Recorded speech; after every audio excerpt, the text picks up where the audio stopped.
Who am I? I'm just a kid from Phoenix, Arizona. Why does anybody care what I say?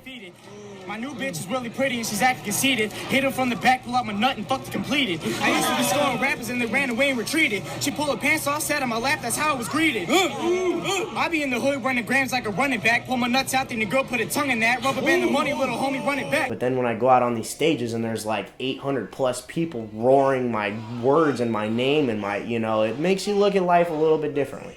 But then when I really started taking my music serious, and these people are like, oh my God, you helped me and this and that. And I'm like, me? Got a hustler's mentality entangled in that. Better duck down when I'm banging the gat. Rook and Von rap, fight put flame to the track. Rook, Dirtsquad, bitch. Phoenix, AZ up. Rest in peace, Kyle Nornberg. Rest in peace, my homie Timmy Lewis. Probably causing havoc with my homie ever hard. Ever since kindergarten, we've been brothers since the start. Lost touch and 7 years later, met up in a Walmart. And I will drive acting like we're playing Mario Kart. Didn't really take it serious. I didn't really think it was anything. I just remember I was in my room one time sitting in a chair, wrote a rap, and I freaked out because I was like, whoa, that actually sounds cool. And I showed my one friend, my friend Kyle Nornberg. He really encouraged me to keep it up, so I just kept writing, like never stopped. Yo, alright, yo, my face be getting red like a rash from rubber. Hitting up a bitch while I smash another. Backpack stack of raps packed the bunda. Brooks flows out like a crack from thunder. December 18th, 2014, my homie Kyle passed away. I couldn't believe it, and I didn't know who to show because, like, I wasn't about to go show my mom and dad, like, this thing is bad, like, this is profanity. And then I wrote my first official song, and I dropped that when I was a senior in high school, so that was my first song. He passed away, and I locked in and took it serious, and then here we are to this day. He chosen me, cross around my neck and I be gripping on my rosary. Rest in peace, Kyle, man, I know you watching over me. I don't got no sympathy for enemies opposing me. Competition to the boy, Rook, thought there be none. I've been trapping trees since I was young, call me green thumb. Words are coming fast like my mouth. When we first started out, we were doing shows in high school, kind of performing at little small shows, and then we started doing open mics through Respect the Underground and Shakers. And that show was a sold-out event. So that was one of the very first times I'd ever performed. And when I performed, I just walked off stage real quick, and Justice was like, yo, you got to come back and let them know what your name is. You got to let them know what you're doing, who you're rocking with, all that kind of shit. And I was like, all right, bet. And that was like one of the very first times we performed. So the next time when we went out there, we built a better relationship with them. We started doing more shows. As time went by, we started doing sold-out shows. We did a Twister show, Joyner Lucas.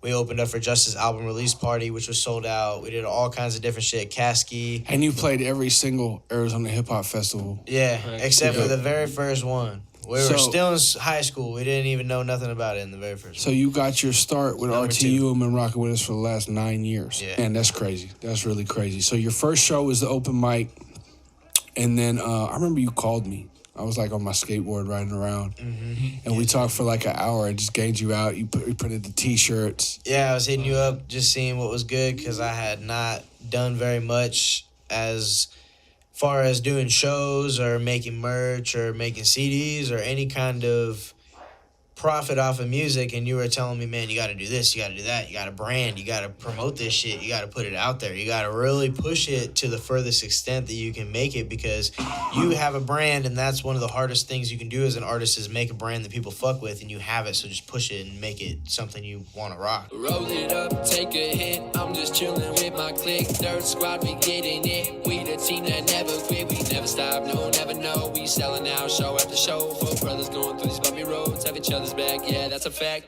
Grind together, yeah, collecting stacks. Any other team, we know they whack. We argue, we struggle, that hard work is double. I get my life homicide, you do the crime, I do the time, I prove my... Dirtsquad is a music collective made up of 4 artists, RooX, myself, C-Mad, Lokio, and AK. 2 of them currently living in Arizona, 2 of them currently living in Oregon. As a collective, we come together and do shows together, such as festivals, big events, but we are also individual artists, so one of us will go off and do a show by themselves or drop a solo project or drop a single. Main thing I would say is have a team that backs you up. That's really what got us through, and we've done a lot, and I'm proud of my team. I love my squad. Silence on the pistol, hit your dome, you bet you leaking in. I'ma even steal a jewels, not a thing I'm leaving in. Then I'm gonna pull off in the vehicle, I'm screeching it. Think they got a chopper following me, I'm seeing it. We just went on tour with E3, Baby Eazy-E, and Jay Meese. Going out and seeing these new places and meeting these people you never would have met before is life-changing and makes you look at the world in a whole nother way. These places that we perform in on tour, like, I never knew they existed, and I never knew these artists. These artists are just come out of the woodwork. They're so good. They're so talented. The wildest part to me is that, like, we run into them and they say that they've heard of us. It's just so fun to us to meet new people and go to new places and experience new things, man. Like, then you come home and you have all these memories and all these pictures, and it's just cool. We've had love everywhere we went. We have not had a bad show anywhere. All my life I done had it rough, but not once did you hear me cry about it. See the man up young bitch shit. I'm a hood little man, a misfit. Them crowds roar when I kick shit. Tryna pull up in a sick whip. Fuck being broke or some rich shit. Got your main chick and she dick whip. Was a trap star, now rap star. Had big packs in that glass jar. That rap music took my ass far to places that I thought I'd never go. I try to be genuine. I try to be real. I try not to let greed or wanting to be selfish get in the way. I think that I've seen that be a downfall of a lot of artists, is they think that they're too big or their ego gets in the way or it's a money thing. Because I'll go to a show and I'll support just to support. You know how many times I've seen these rappers come in and then leave as soon as they're done performing? I don't do that. You never see me do that. You won't see me do that. You need to be there to help other people, because when you turn around, are there going to be people to help you? I can't tell you how much support I've gotten from other artists, like just other rappers, other musicians. When it's my turn, it's my turn. Oh yeah, and you better believe you're going to hear me. And that's what sets me apart from these other little rappers out here, is I will definitely rock that building when I walk out of there. That's the difference. I'm not leaving. I am a rapper. I am RooX. I'm Dirtsquad. And if you want to get rid of me, you better come and get me. Because this is my game, bro. This is my game. And I'm playing. And y'all aren't letting me in. I'm kicking the door in and I'm coming in.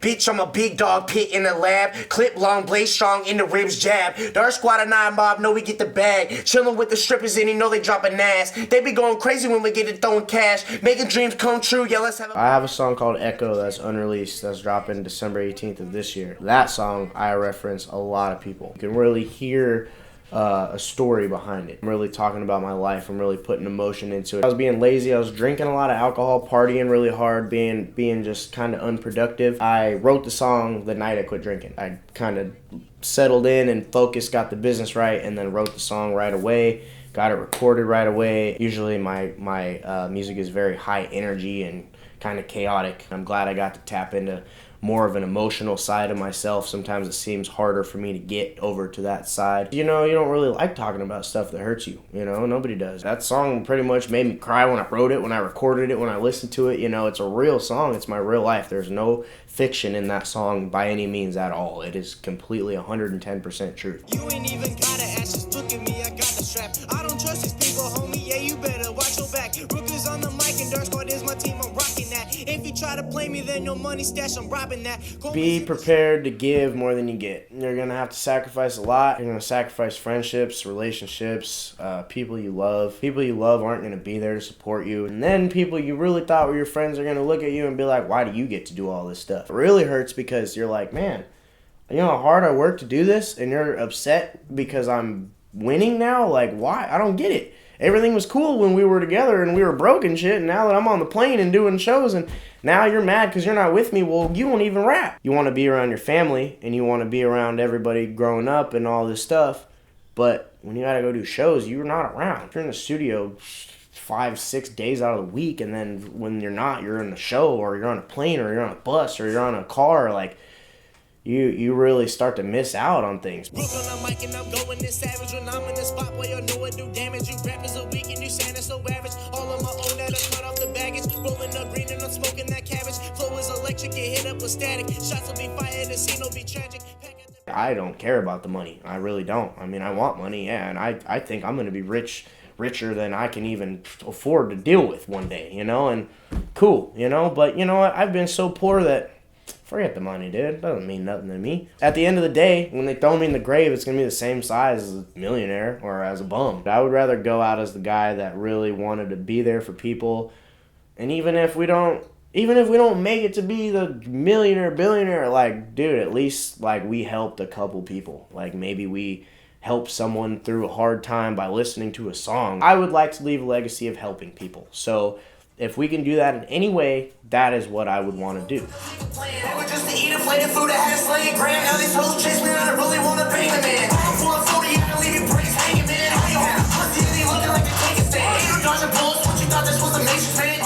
You gotta keep going. You really do. Like, all these artists that are huge, big time, the best, phenomenal, legends, they had the hardest life, man. Their stories are insane. You don't even believe them. But it's real. It's real life, and you just gotta keep pushing no matter what the circumstances. You just gotta keep rolling. I didn't come into this music game to chase a bag. I came in this because I had a love for rap and music and people, and my only escape in life when I was young is that my headphones were on. So if I can give you that feeling for 2 minutes, 3 minutes, 5 minutes, I did something right. Who am I? I'm just a kid from Phoenix, Arizona.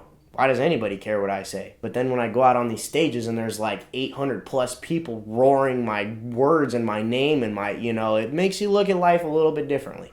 But at the end of the day, man, I wouldn't trade it for the world, because now I got a solid squad. I go on the road. I rock shows. December 24th, All or Nothing, my first debut album for Dirtsquad. Going to be dropping under the Dirtsquad Recordings record label. Very excited to see everybody's reaction to it. It's going to be my Christmas gift to the world. It's like a dream come true, and it was a lot of hard work. And that's the message, man. Make music, make a difference. It's Dirtsquad RooX. Sorry to those that I couldn't save. I really wish it went a different way, but in the end, what can you say? I'm still just trying to make it through the day. Dying's a part of the game we play. I'ma keep it pushing till I fade away, till I'm in the clouds and they turning gray. It's Dirtsquad until my grave. Speaking of squad, shout out my brothers. I love y'all until my last breath. When we started, we had no